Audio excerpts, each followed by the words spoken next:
Om Sadhashivasamārambhām Vyasa Shankara Madhyamām Asmadacharya Paryantam Vande Guru Paramparam Shruti Purananam Alayam Karunalayam Namami Bhagavatpadam Shankaram Loka Shankaram Shankaram Shankaracharyam Keshavam Badarayanam Sutra Bhasha Krutau Vande Bhagavantau Punah Punaha Om Sahana Bhavatu Sahanau Bhunaktu Sahaviryam Karavavahai Tejasvinavadhitamastu ma vidvishavahai.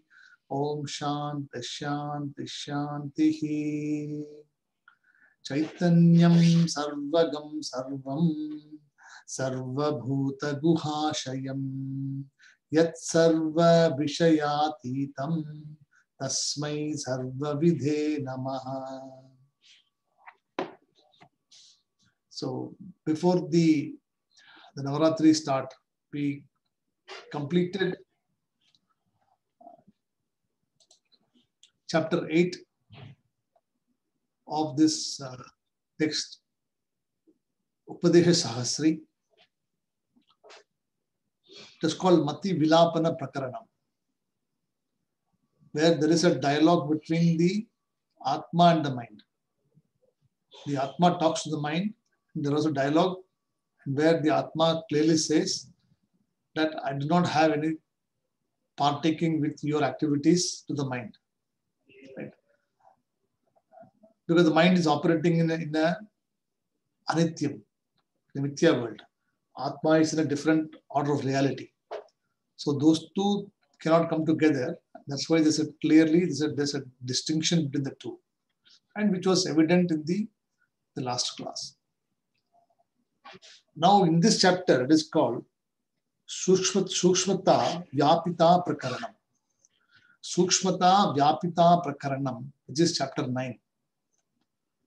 So here also, the subtlest, the Atma is further described and reinforced. This chapter is reinforcement of the same topics taught earlier. Sometimes the Acharya keeps repeating, for not because he wants to repeat, he likes repeating. It is for reinforcement of what has been learned already. So in this particular chapter, he reflects upon the subtlest of the Atma.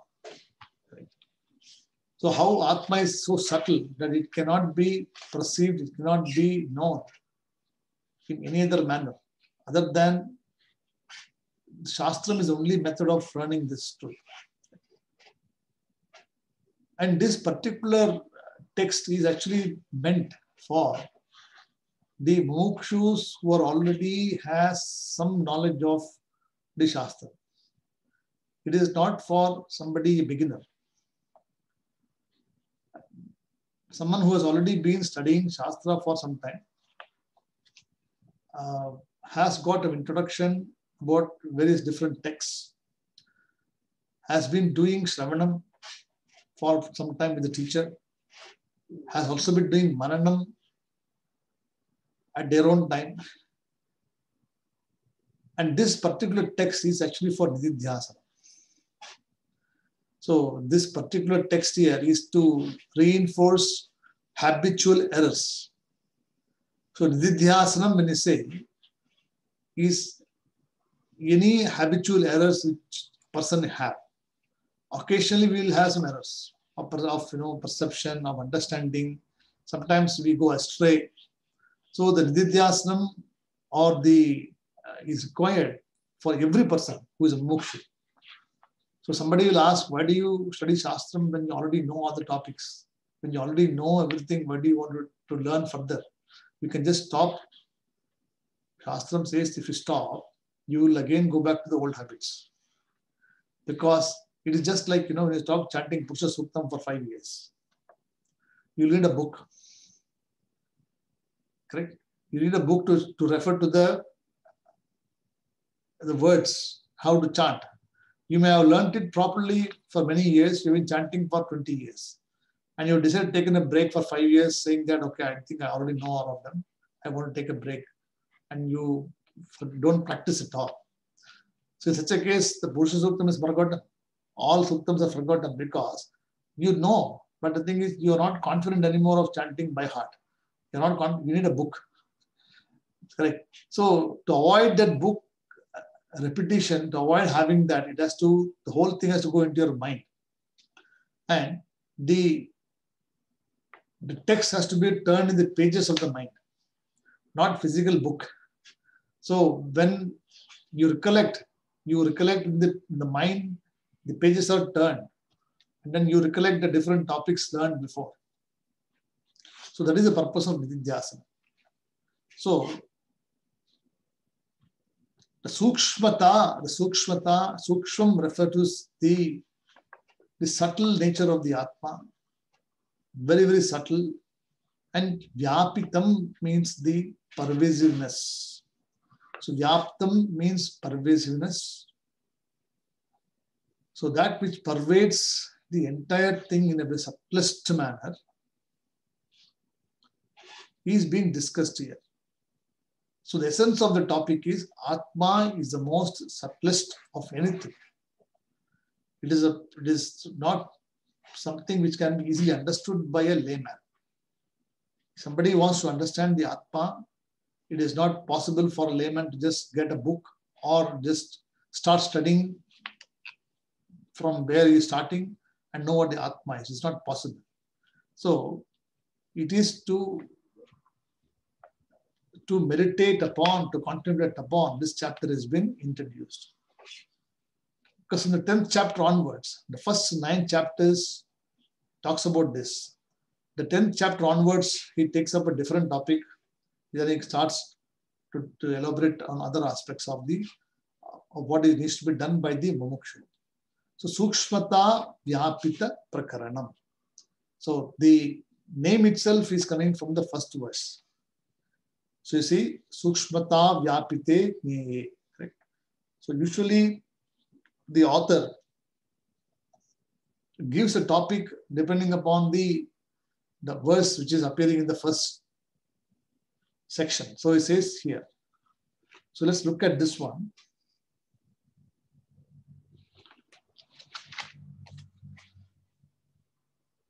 Sukshmata Vyapite Nye.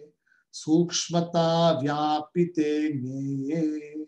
Gandhaderuttarotamam.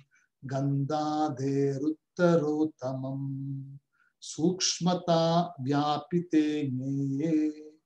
Gandhaderuttarotamam. Pratyagatma Vasaneshu. Pratyagatma Vasaneshu. Purva Prahanataha. Purva Prahanataha. Sukshmata Vyapite Gneye. Gandhaderuttarotamam. So Gandhaderottaram. Pratyaghatma Vasaneshu. Purva Prahanataha. So the first word is Sukshmata Vyapite. So Sukshmam means subtle. So Sukshmata Vyapite. So Vyapite means pervasiveness. So the Atma is of nature of subtlety and pervasiveness. That which pervades everything is called the Atma here. So the name is given, or another adjective for the Atma is given as Sukshmata Vyapite. And Nyeye means that should be known. Right? So Jnanam, Nyeyam. Right? So Nyeyam means that which is to be known. Jnanam means knowledge. And Jnata means a knower. So Jnata, Jnanam, Nyeyam. Knower, knowledge and known. So Nyeye means that which should be known. Nyeyam, that should be known. What is to be known? Gandaha. So Gandaha means Gandadehe. So starting from the earth. So Gandham means smell, right? And earth is only of the 5 elements. Earth has got the most, prominent smell. Right? So man vasana, you may say. Why do you say man vasana? Because the man means the earth here. And man vasana, you may say, vasana means it's not the vasana, it's actually the smell. So gandha dehe. So it says starting from the earth. So starting from the earth being the most, having the smell. So adehe means what? It starts from the earth, water, fire, air, and space. So in the order of the nature, right? So it is starting from the water. See, the earth. Earth is the most grossest of everything. And it includes all smells. So earth has got everything, correct? Then, Uttarottaram, see, in the order of. Uttarottaram means in the order of, so of increasing subtleness. So earth being the grossest, then you got the water being more subtler, fire being more subtler, air being subtler, and space is subtlest of everything. So in the order, Uttarottaram,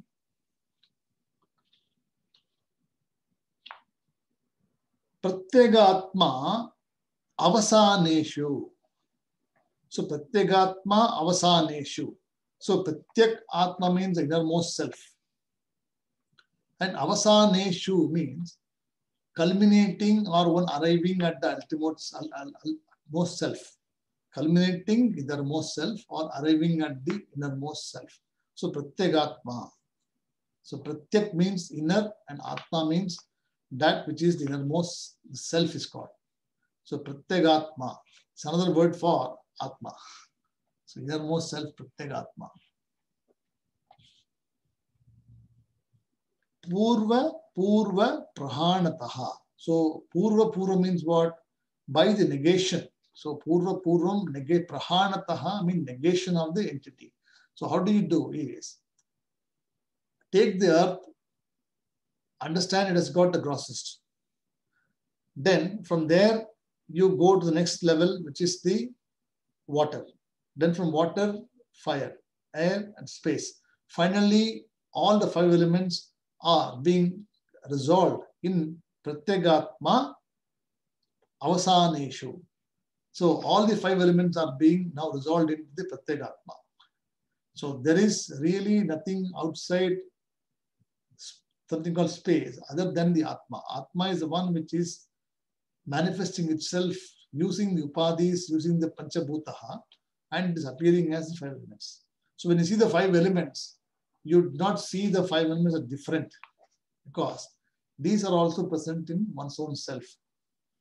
So Gandhaha here means smell, and the earth alone is endowed with the quality of smell. So Gandhavati Prithivihi. So whenever a smell is perceived, the earth aspect of the matter is really being experienced by the senses. So liquids like perfume or anything which is gas, or even when the rain comes, the first rain comes, the smell which is coming from the earth also is something known to you, right? So it has got distinctive smell, a characteristic smell, which is different. Like, see, you can distinguish each of the smell of earth, distinguish clearly. Not one smell is same. Right? So perfume is different, and even the leaf, the smell of the leaf is different. The tree is different. Flower is different. All of them, which is in the earth, is different. Correct. So they are identified by the smell, and the senses perceive the smell, and then they report back to the mind. And that is how you enjoy the object. Right? So, the fewer the organs which are there, the more subtle it becomes. Fewer the organs which are there, the more subtler it becomes. So now if you come to the, say, example of, if you say any fruit, take a fruit for example, right? If you take a fruit has got some noise. If you take even mango or apple or anything, if you knock on that, you'll find a sound, right? Even with your finger, you say the sound there. Then sparsham, when you feel the apple, you'll feel this smoothness is there, and you feel that sparsham is there, right? Then form, you've got different types of apple, right? So rupam is there. Then rasam, also rasam means what? The taste. The apple taste is different in different types of apples. Even within apple itself, there are different types of taste. Correct? Some people prefer Fiji apple, some prefer other apples, green apple. Then gandha. So when you cut the apple itself, you can smell it, right? So see, has got all the 5 gunas, correct? Sabda, sparsha, rupa, rasaha, gandha. So all the 5 elements are present in this. All the 5 gunas are present in this one. Hence, it is considered to be the gross object. Like our own body also is supposed to be having all of them, correct? We have shabdam, sparsham, we have touch, form, rupaha, all of them we have different forms. And rasaha, correct? Even taste. And a distinctive smell also is there. So each of the body can smell differently. In fact, if you're living with many people in the house, sometimes you feel the body odor also is there. You can recognize who the person is in the house because the distinctive smell of the body is present. Right? So all of them are. That is why the body is supposed to be the grossest element. It's because it actually has got all the qualities of the earth. Right? Whereas if you go one level down, which is called Pura Prahanataha. So when you negate or when you start negating, when you go down one level, which is the water has got no gandha. So it has got no smell. You cannot say the water is smelly. Correct. So it doesn't have the guna. So one of the guna is dropped out of the 5. So that's why it becomes subtler. Because you cannot smell the water. You can smell everything else in the earth, but the water itself cannot be smelled. Right? But you can have sparsham, you can touch it. It has got a rupam, it's got a form, which is, you can see that the clarity of the water is there. And rasaha, it has got taste also. Some water is sweet, some water is sour, some water is salty. You can have this. Right? And gandha is not there. There's no smell there. Right? Then, if you go down one level again, air has got only what?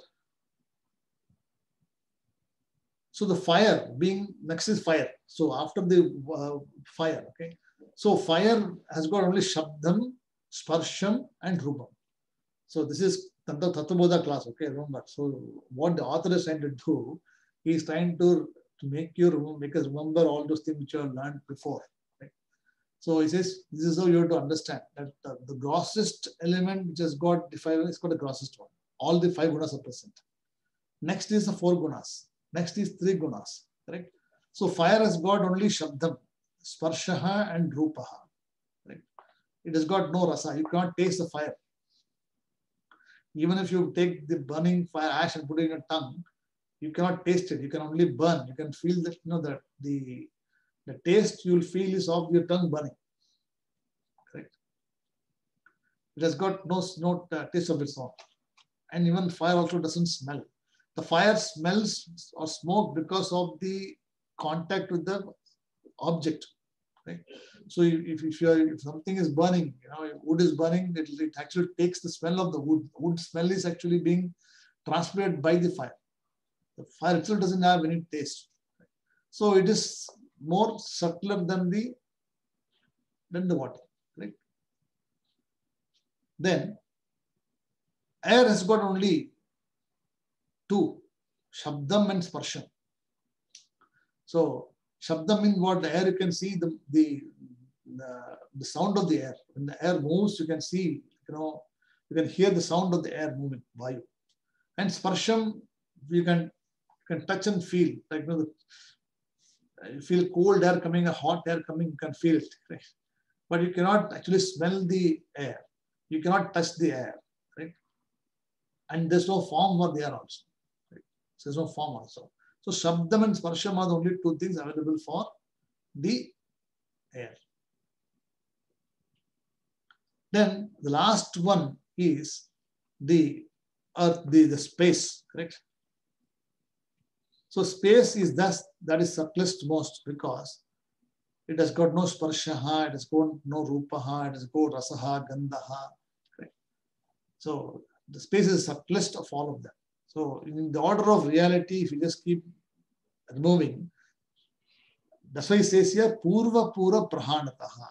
So you have to analyze step by step, and saying that, yes, all of these elements are grossified. It's called panchikritam. So, correct. So, panchikritam means the grossification of how it is discussed Tattvabodha. So, if you look at Tattvabodha class, we're not talking about that. So the grossification of the elements is being discussed, is being presented here, and how one has to arrive from the grossest to the subtlest. So all the 5 elements are present. Our body has also got all the 5 elements. So we are connected with the universe as the 5 elements. Same thing present in us also. Right? So we are non-separate from the universe, Panchabhuta. Because we are part and parcel of this. So that is where understanding comes into picture, that I am different, this universe is different, because the same elements are present in you as well. Same amount. Right?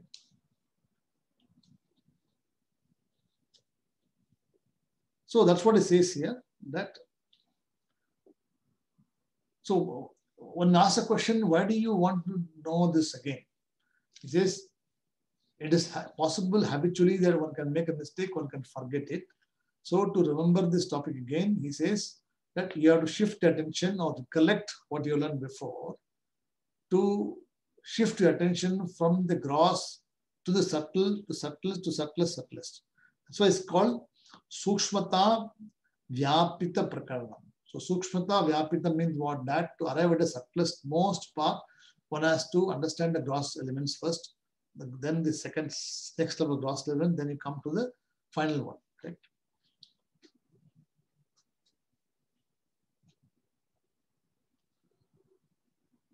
So Pratyagatma Avasaneshu means what? Having understood that I pervade everything. So the Atma which is in me is pervading everything here. There should not be any cause for me to get upset about anything happening in this universe, not with me.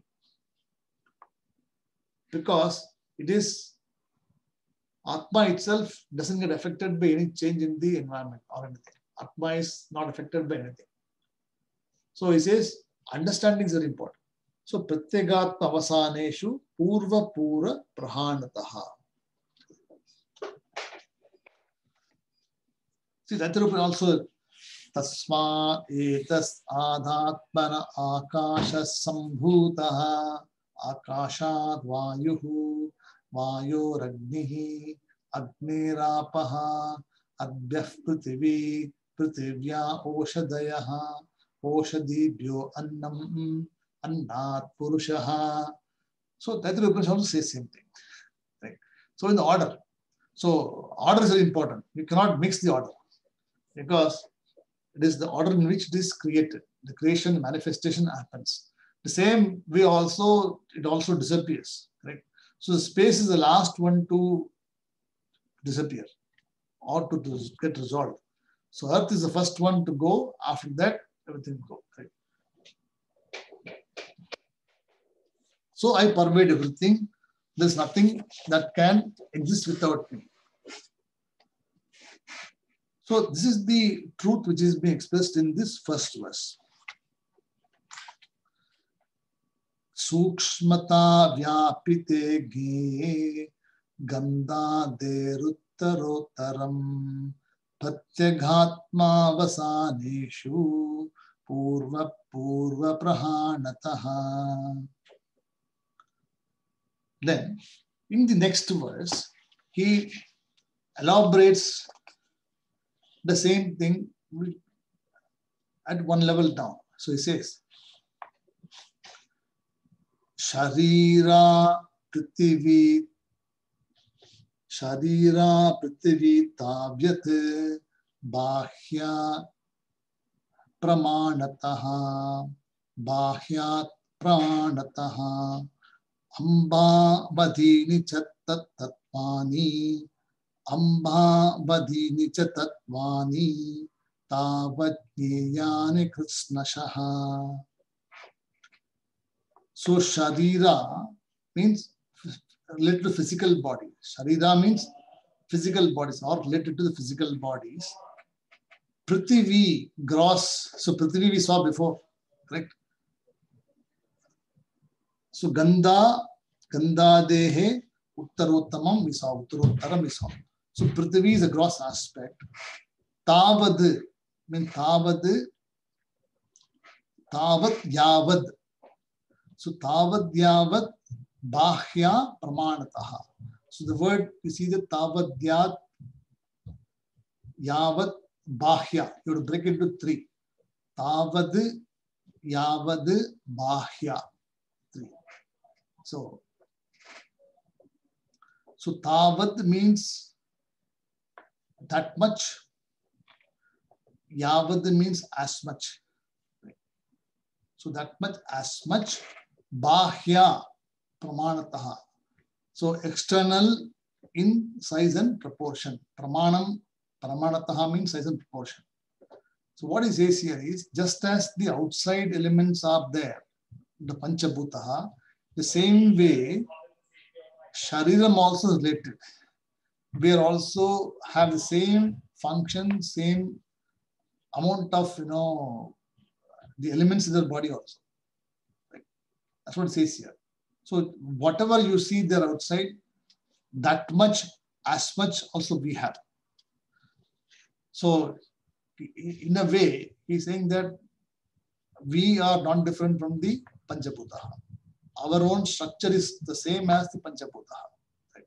So there should not be any doubt about our existence, that we are alone, we are different from the universe. Our structure is the same. So we are part of the same five elements. So this is the first level of negation, where we say that we are actually part of the five elements, therefore our we and they are same. There's no difference. Right? First one. Second, after that, you have to arrive at the next truth, is the source of the five elements. So by which is created, Atma is the one which is the source, correct? From which the manifestation occurs in these elements. So that's what I said before, Pratyagatma Avasaneshu. So understanding this, that Atma is the one which pervades these five elements, and Atma is the one which is pervading me, in me, and also pervading in the five elements outside. So there's only one Atma pervading in Bahyam and Antram. Okay. So Sharira Prithvi, or the gross aspect of the earth, Tavad means that much, Yavad as such, Bahya Pramanataha. So Bahya means external, Pramanataha means size and proportion. Then Ambavadinicha. So Ambuhu means water, correct? So Ambavadinicha Tatvani. So water and Cha means and. So water and other elements. So he talks about water and other elements. Tavad Jneyani Krishnashaha. So in the same way, you should also know in entirety. See, Krishnashaha means entirety. Okay, you must know. Right? So Jneyam means understand or to be known. Okay, you should know this. So just as you see the external objects outside of you, the five elements, same elements are present in me in the same proportion has to be understood very clearly. Hope you're getting it? So there should not be any doubt between my understanding that, my structure is different. Oh, I only have my body different. No, your body is the same, exactly as good, same elements as what we have is present also in the outside world. So this has to be very, very clearly understood. So first level negation is talked about here. That you merge yourself with the universe. So I am non-different from the universe. And he also says the word yavad tavad. So why he says, because as much as there is present, the proportion is present there, same proportion also is present in me also.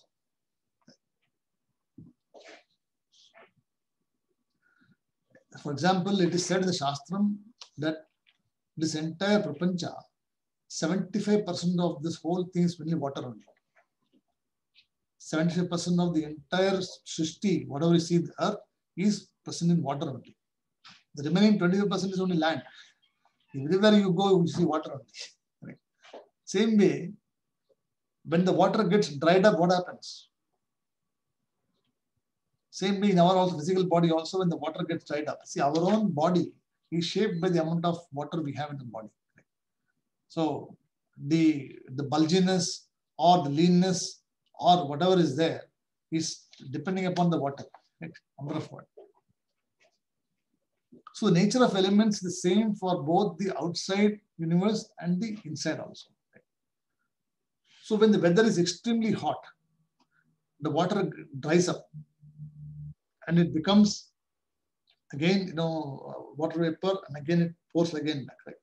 But in some places the water becomes dry, right? And there are cracks which come on the ground. So if there are, say, in Trichy also, if you go once upon a time, when there's rain, you can literally see no ground at all. But other days people drive, motor car, etc. on the ground, on the same riverbed, because the river is completely dried because of extreme heat, and there are cracks appearing in the ground now. Same way, our body also, when the water gets dried up in the physical body, due to old age, due to etc., our skin also starts cracking. Our skin also becomes, whatever you may be applying cream, etc., everything else, despite doing all of them, due to the aging process, due to the water being not present in the physical body anymore, it starts to dry up and then it starts to get cracking, and finally the body also goes back to the earth. Correct? So the grossest of the physical element is the physical body. Correct? That is again going back to the same earth from where it came from. So understanding, see, what it tells is, even though the topic all we know about it, he just keeps repeating so that you don't forget what you learned in the Tattvabodha class. So he keeps reminding that again and again here. Right? So the gross body is not effect, and this panchikritam, the grossification of the elements, is the one responsible how the order is created. 3.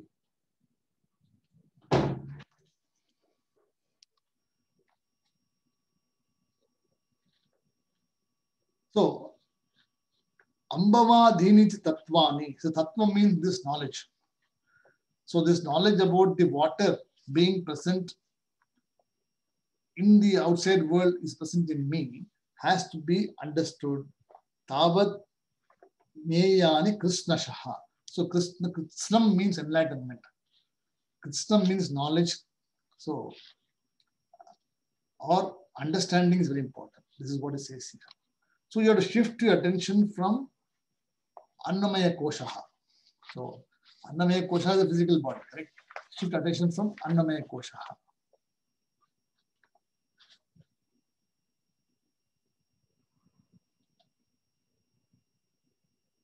Then these are all kindergarten. I think these are all basic. I don't think it is difficult. So because probably it's coming to the conclusion of the first section of the topic. He's summarizing a few things here and there.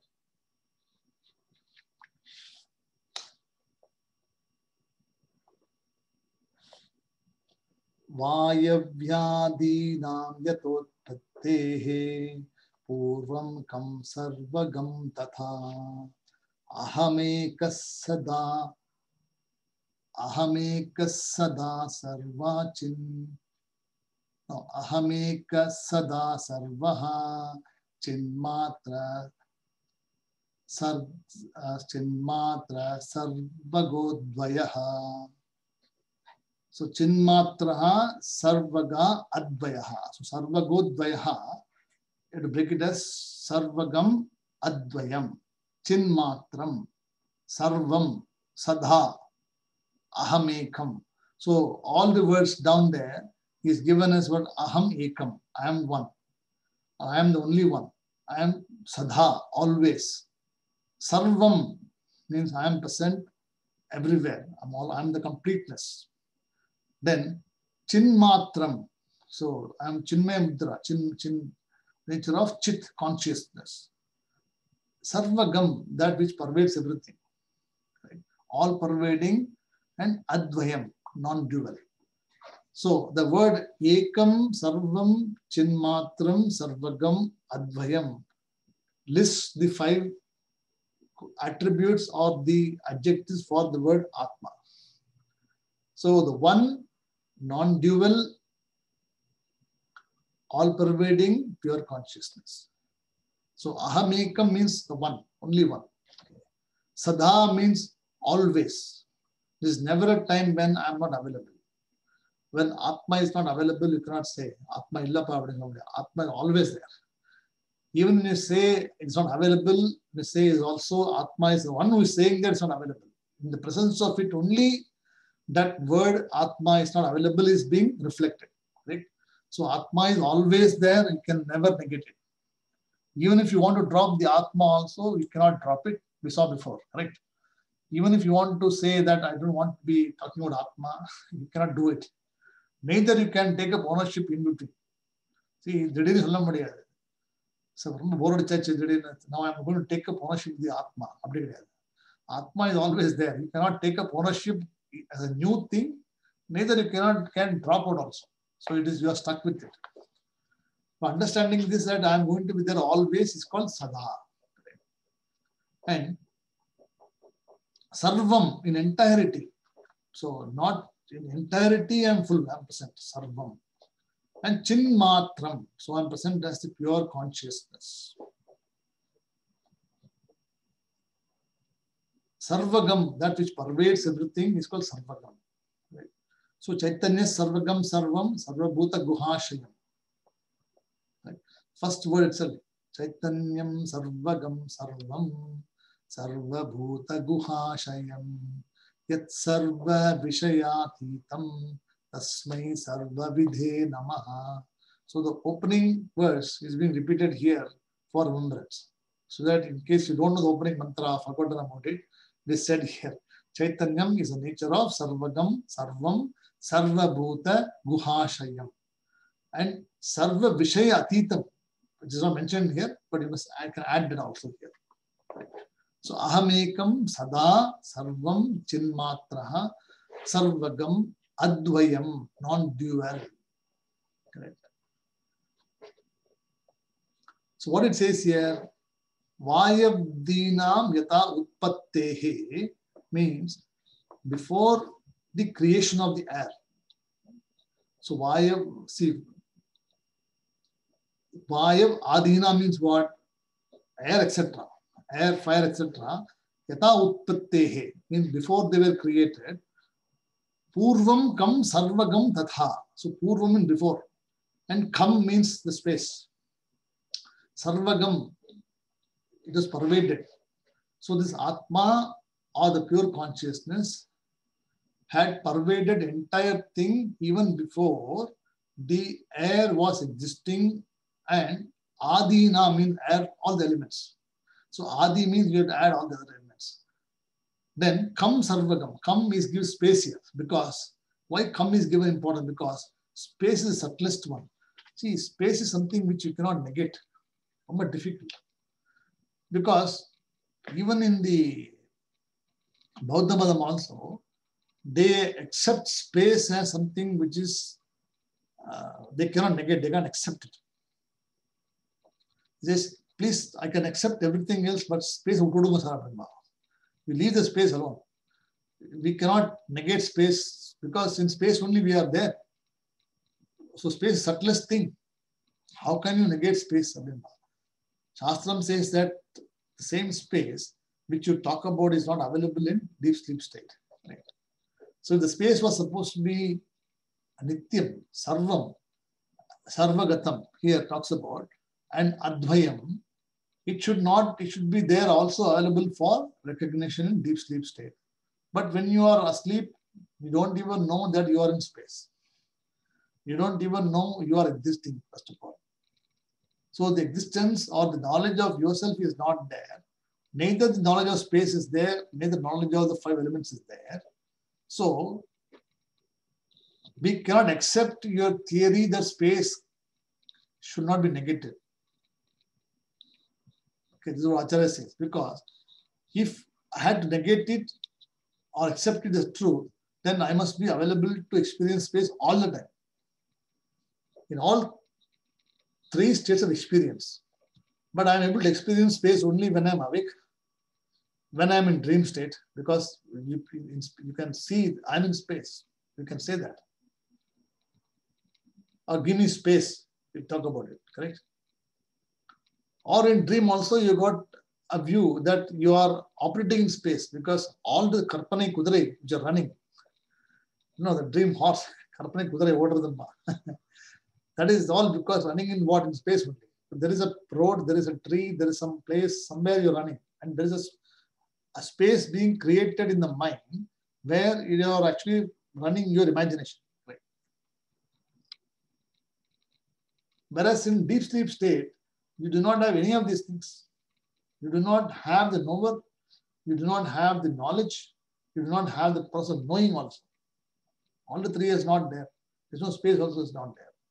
So it has become Advayam. So this is non-dual. So there's no duality there. Whereas in waking state and in dream state, there is duality there. That's why he says here that the space, why he mentions space come, Sarvagam Tata, means space pervades everything because the subtlest most aspect. Because there's only one pervading nature of space. Everywhere it is there. Wherever you go, space is there. So we take space as the subtlest most for discussion. But even the Adi Shankara dismisses space as something which is not a part of the truth. But the Bauddha Madham and the other, the Nayayika, Vaisheshika philosophy, they do not accept this. They want space to be taken as Satyam. They want to say, please, leave this alone. But Acharya is very clear. He says, you may accept it or not accept it, but this is what is there, and the explanation is given like this. Right? Because aham ekam, aham, I'm only one, because I'm only present as only one in everything. Without I being there, there is none of the five elements being there. If I, the knower, is not there, there is no space for me, there is no fire for me, there is no water for me. None of the elements are there for me. Experience. So I had to be there all the time.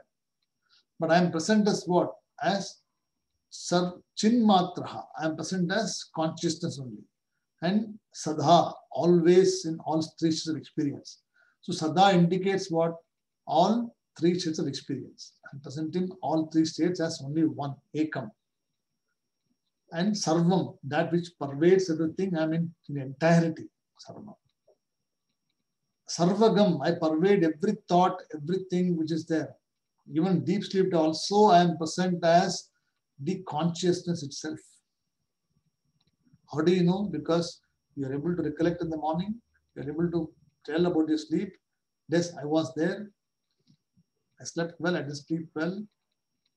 So you could recollect it. So I was present as the Chit consciousness there also. And I am the nature of Advayam. So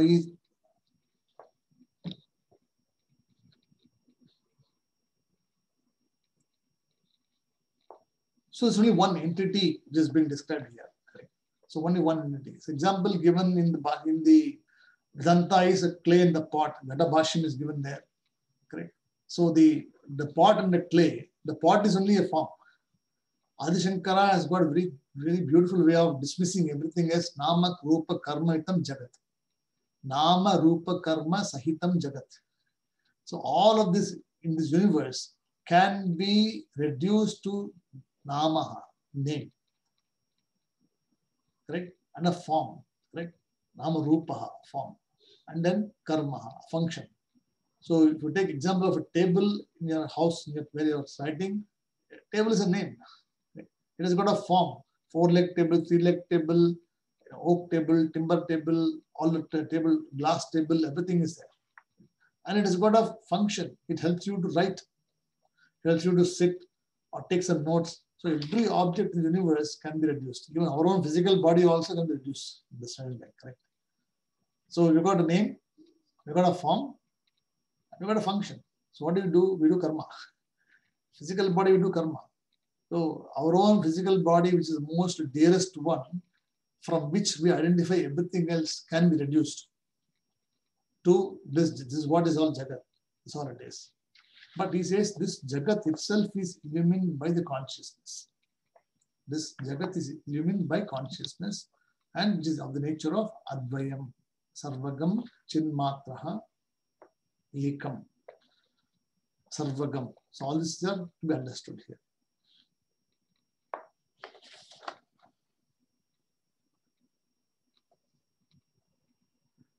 See, in this example, it gives another example of the golden ornament also. So the gold and ornament also, they are one and the same, correct? The presence of the ornament does not affect the gold, correct? Because the gold is untouched by whatever is happening. The ornament can go through changes. One may have a necklace, one may have a ring, but the gold continues to exist independently of the ornament. Likewise, the clay continues to exist independently of the pot. The pot can undergo change. The pot can get broken. But even if the pot gets broken, the pot continues to exist in the clay form, even in the broken form also. Right? There is no name called a pot, or no name or form called pot, or a function called pot without the clay being present. The pot itself doesn't have existence of its own without the clay being there. So clay has to be Satyam. The clay has to be the truth. Substance is very important. Same way, substance of the entire Jagat is Atma, and the substantive is the universe.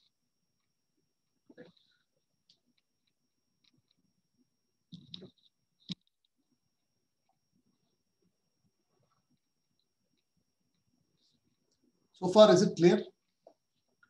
Because it's repetition. I think the class is all repetition. So you should be finding it very easy. Luckily, the teacher is actually said in the beginning itself that this is actually for the Mumukshunam Hitarthaya. So for the Mumukshu's benefit, this will be repeated for contemplation. So that is why I think sometime back my teacher told me that I think you're teaching. He thought I was teaching Naishkarma Siddhi. He said, I'm not teaching Naishkarma Siddhi yet. He said, I want to first finish this because Naishkarma Siddhi is more complex than this one. It is more difficult because it is actually for much more advanced students who already understood Sahasri to the extent of everything understood properly. So Naishkarma Siddhi is written by Suresh Acharya, who is actually from ex-Bauddha Madam. So from Bauddha Madam he came, and he has got how he transforms himself from, he gives different views about Vaisheshika philosophy, Nyayika philosophy, Bauddha philosophy, and how he negates them from his own Advaitic view. Because he is a disciple of Adi Shankara afterwards. So there the philosophy is discussed elaborately, and there is a lot of argument being presented there. The Bauddha Madam is very, very argumentative, very, very vehement about it. And Suresh Acharya actually, hitting them very clearly, saying that this is not what it is. Yes, I understood I was like this, but it is not like this. So a lot of Brahma Sutra Bhashyam, Brahma Sutra level of talk, discussion is going on there. So she told me that if you got a copy, give it to me. I got 2 copies. So I got one 2 years ago when I went to India, I bought a copy. I bought one for her. But because she is not in UK, I can't send anything now. So Naishkarma Siddhi is actually more tougher than this, and it is actually along with Manasa Ullasa, another topic. So Manasa Ullasa is another topic called Naishkarma Siddhi. So the whole chapter is about maybe 1,200 pages, something like this. Someone has written a lot. Adi Shankara has written a bhashyam for this, 1,200 pages. It's a Dakshinamurti Stotram, Manasa Ullasa, Naishkarma Siddhi. It's supposed to be the culmination of all of them. So this itself will see, we are doing only the prose, the poetry part of it. Then we have got the prose part to look at it. So we'll do the prose part after this. But by the time you finish this, you will have a very, very solid understanding. You will never even slip. Not even in your dreams, you will say that I don't know Atma. Or you'll say that, Atman and Nansara. I think I studied about it. Atma means it should be just flowing in blood like this. Atma is Advayam, Advitiyam, Chinmatraha, all sorts of things will come to you. And in the sake of the knowledge, you'll be able to dismiss it, correct? Pura Prahanataha. So you'll be able to keep negating again and again. So you will say, not this, not this, not this, not this, not this. Okay. So that is what is called contemplation, Nidhyasana. So only for students who are already studying for some time, who is familiar or not afraid to practice this level of commitment. Only for those people it is taught. Now, I'm sure all of you have been there for some time. So I think more than 2-3 years you've been there. So I'm hoping you should be okay.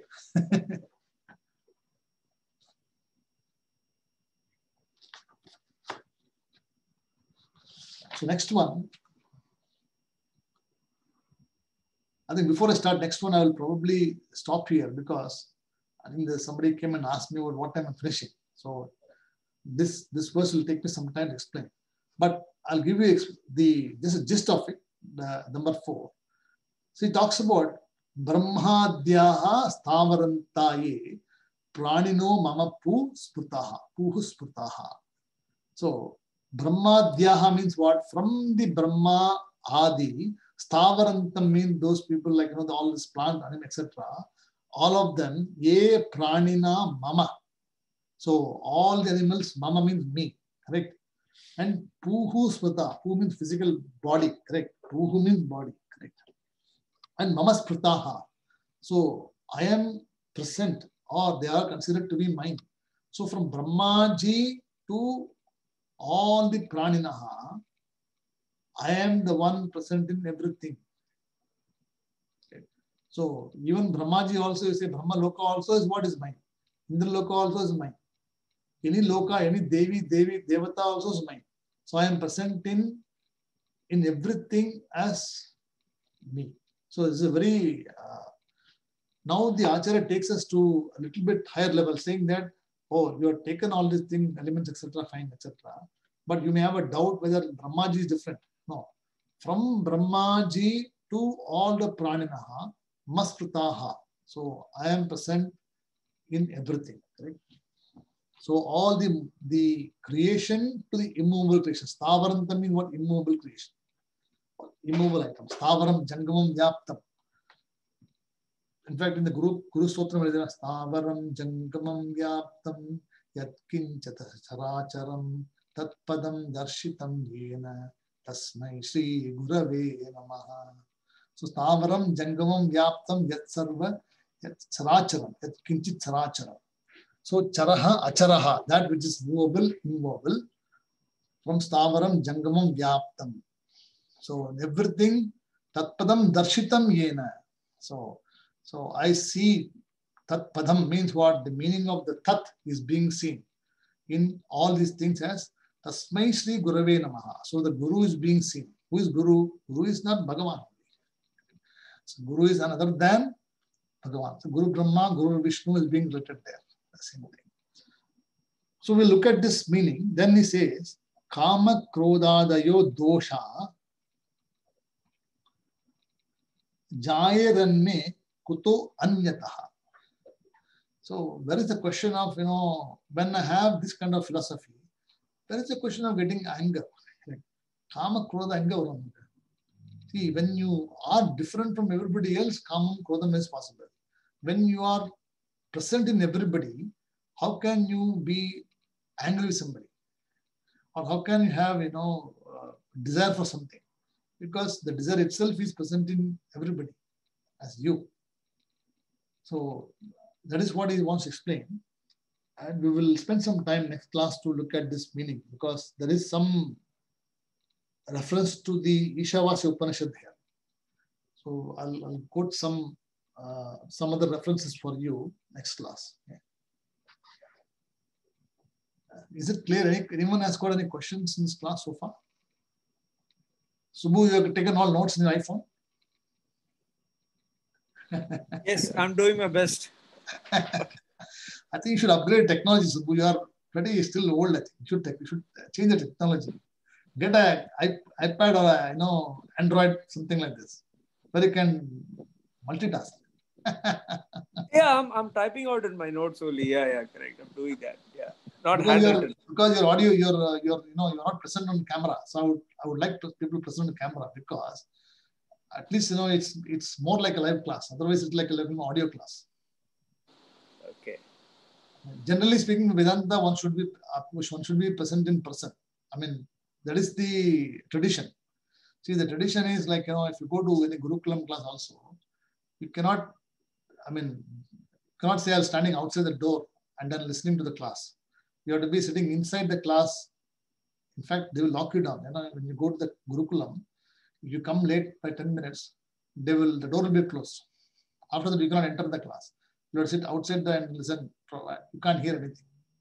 So you have to be inside the class and be present face to the teacher. Right? That is how it is traditionally done. Even Zoom is okay, but then even Zoom also we should try to have the philosophy of giving in face, not like if you are traveling somewhere, you are not available, or you're in a place which is inaccessible and you're an uncomfortable place, is okay to do by phone. But as far as possible, try to join by video call. That way is better. I mean, there's a one-to-one connection. Yes. So we'll stop the class here, and we have the Sasama class at 4:30 to 5:30. We'll do that. Then we have the Bhagavad Gita class, so 7:45 to 8:45, 7:45 to 9. Okay. Including I have to go for some other work. I'll come back. Okay. Om Purnamadah Purnamidam Purnat Purnamudachyate Purnasya Purnamadhaya Purnamevavasishyate. Om Shanti Shanti Shanti. Harihi Om Tat Sat. Shri Gurubhyo Namaha. Harihi Om. Namaste. Hari Om. Thank you, sir. Thank you. Hari.